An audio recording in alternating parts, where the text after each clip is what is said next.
have an intuitive love of trees. I feel that they're important. One of the things that I read in the book was that CO2 is accumulating in the atmosphere because of human activities ever since the industrial age started, and that it's going to cause global warming, and this is a serious problem. That was in the 1970s.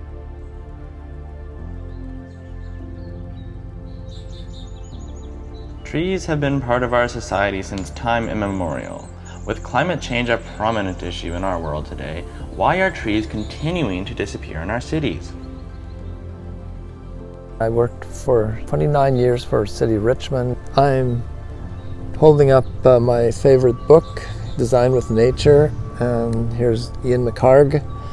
UBC profs told me about it. It had just come out, and I read it, and it became my guide ever since.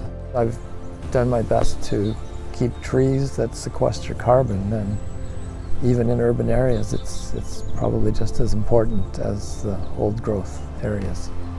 When I was working as a planner, I worked with a lot of developers, and one of the things we looked at was keeping the trees on their sites. I've created the first environmentally sensitive area bylaw, one of the first in the province, but certainly in Richmond, and that saved a lot of trees in riparian areas and bog forest. Flash forward 52 years. Jamieson is still collaborating with various groups of people who are passionate about environmental protection to protect trees in his city of North Vancouver after a horrifying event occurred a few years prior. Cedar tree was cut down because our neighbors were building a new house, and I guess the developers decided there wasn't room for the tree. And it's actually kind of ironic because passive houses are supposed to be better for the environment. It was just really, really sad to have a tree be cut down on Earth Day. After we saw the tree get cut down, every year on Earth Day we started writing letters to the Mayor and Council of the City of North Vancouver asking for a tree bylaw, because we just kept seeing more and more trees being cut down. I remember I could hardly even write a letter myself then, and now I'm 13. Now in 2022, a tree bylaw has been passed, but it's not enough.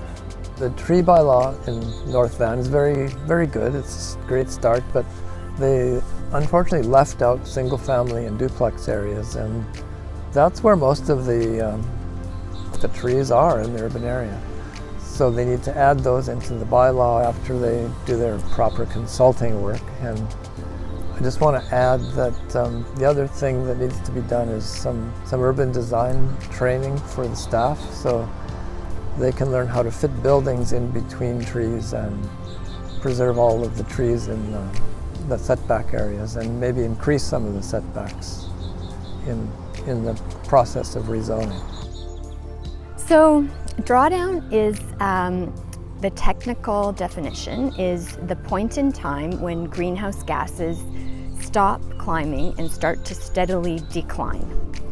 Drawdown in the terms of Project Drawdown relates to a framework to reduce greenhouse gases, and there's three parts to the framework.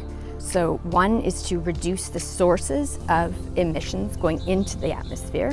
The second is to support the land and coastal sinks that sequester carbon back and down to the earth.